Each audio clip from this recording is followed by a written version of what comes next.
అయ్యో అమ్మో అబ్బో వారం రోజుల్లోగా పెళ్లి అవుతుందన్నారు.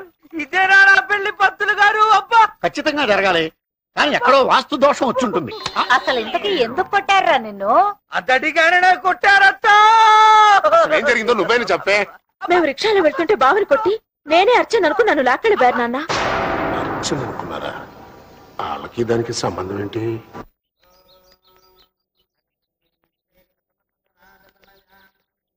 ఎక్కడికి వెళ్ళారు? గుడికి. అబద్ధం, మీరు గుడికి వెళ్ళలేదు. ఓహో, నిన్నటి దాకా మీ బావ బుల్లబ్బాయి చేశాడు, ఇప్పుడు నువ్వు చేస్తున్నావా సిఐడి పని? చేస్తే తప్పేంటి? రేపో మాపో పెళ్లి చేసుకోబోయేవాళ్ళం, ఇలా మా వెంట పడ్డం తప్పు కదా? ఏంటి, పెళ్లి చేసుకుంటావా? బావనే? అవును, నేను కాక నువ్వు చేసుకుంటావా? ముక్కోటి దేవతల సాక్షిగా 3 ముళ్ళు వేయించుకునేది నేనే.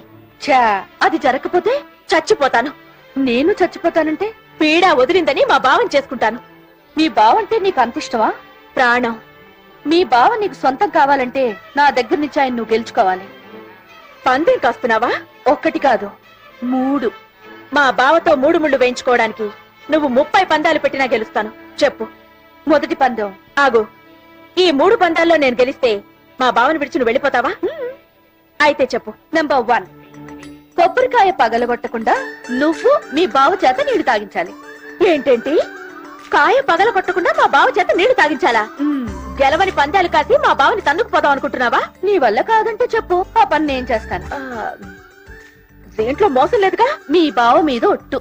అయితే రేపే ఈ పందెం గెలుస్తాను. ఏమిటి సిరి, చిట్కాలు పొడుపు కథలు చదువుతున్నావు? ఈ బావ మీద పడవడానికా?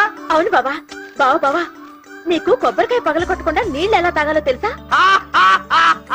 ఇంతేనా? కొబ్బరికాయను వెనక్కి తిప్పితే 3 కళ్ళుంటాయి, ఆ కళ్ళు పొడుచుకుని తాగాలి. అది మాకు తెలియక.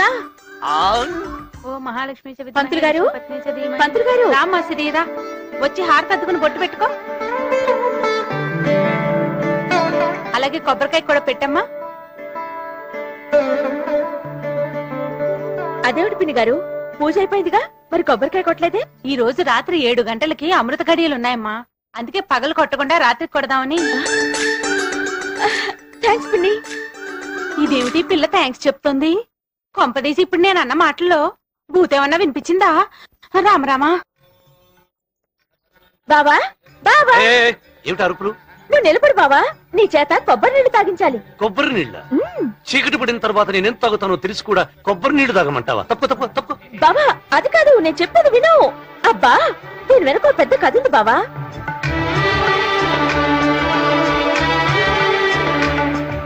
ఏ కొబ్బరి నీళ్లు తాగితే నిన్ను పెళ్లి చేసుకుంటాను ఏ దేవతైనా వరం ఇచ్చిందా? అదంతా తర్వాత చెప్తానుగా, ముందు నీళ్లు తాగు.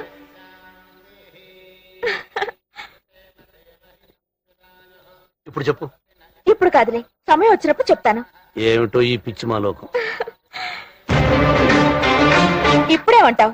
నేను పందెంలో గెలిచానని ఒప్పుకుంటావా? పగలుగుట్టేగా తాగించావు. పగలు కాదు తల్లి, రాత్రి కదా కొట్టాను. తెలివి గలదానివే.